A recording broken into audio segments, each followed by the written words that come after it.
কথাই বলে জোর যার মুলুক তার। রাজ্যের শাসকের অবস্থান অনেকটা সেই রকমই। প্রতি মুহূর্তে যেন বলের প্রদর্শন দিয়ে চলেছেন শাসক নেতারা। তৃণমূলের দাদাগিরি থেকে সাধারণ মানুষ তো ছাড় রেয়াত পাচ্ছেন না দলের লোকেরাও। তারই নজির মিলল দক্ষিণ ২৪ পরগনার কুলপির চণ্ডীপুরে। পঞ্চায়েত অফিসের মধ্যেই গ্রাম পঞ্চায়েত সচিব ভিক্টর মিশ্রকে ধরে চলে মারধর। সেই ভিডিও ইতিমধ্যেই ভাইরাল সোশ্যাল মিডিয়ায়। অভিযোগের তীরে উপপ্রধান ও তার দলবল। পাশাপাশি প্রাণনাশের হুমকি দেওয়া হয় বলে অভিযোগ। ঘটনার কড়া নিন্দা করে সরব তৃণমূলের কর্মচারী ফেডারেশন। এসে আমাকে প্রধানের ঘরে ডাকে। আমি প্রধানের ঘরে যখন যাই, প্রধানের ঘরে যাওয়ার আগেই উনি ঘর থেকে বেরিয়ে এসে আমার ধাক্কাধাক্কি করে, প্রচুর মারধর করে। তার সঙ্গে কিছু সাঙ্গপাঙ্গ ছিল, মেম্বারের স্বামী, কিছু মেম্বার।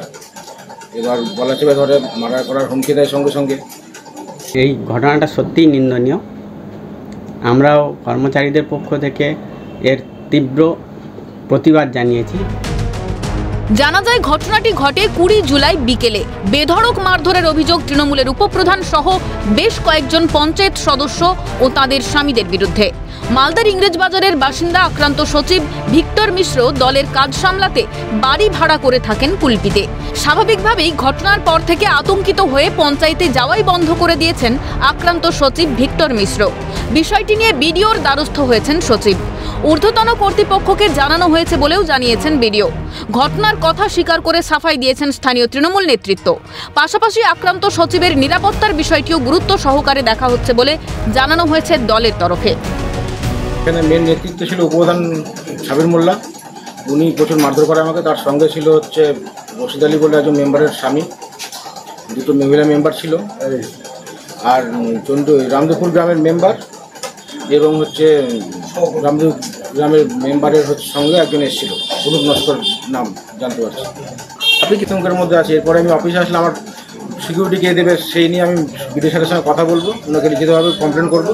হ্যাঁ, এই খবরটা আমাদের কাছে এসছে, আমরা অনুসারে কথা বলেছি। আমি উচ্চতর আমাদের যে আধিকারিকরা আছেন তাদের সাথেও কথা বলেছি।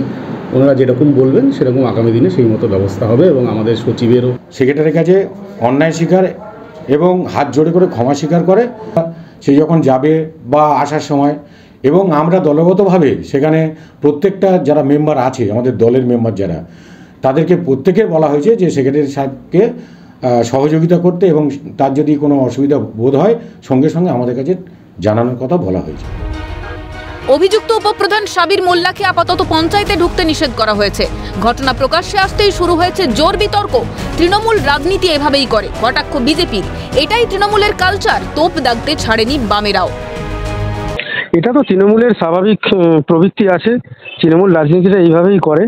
সরকারি কর্মচারী সে তো দূরের কথা, একটা সাধারণ একটা বাচ্চা শিশু, একটা গ্রামগঞ্জের মহিলা, তাদের কোনো নিরাপত্তা নেই। মারধর করেছে, সারা সোশ্যাল মিডিয়া জুড়ে এটা ভাইরাল হয়ে গেছে।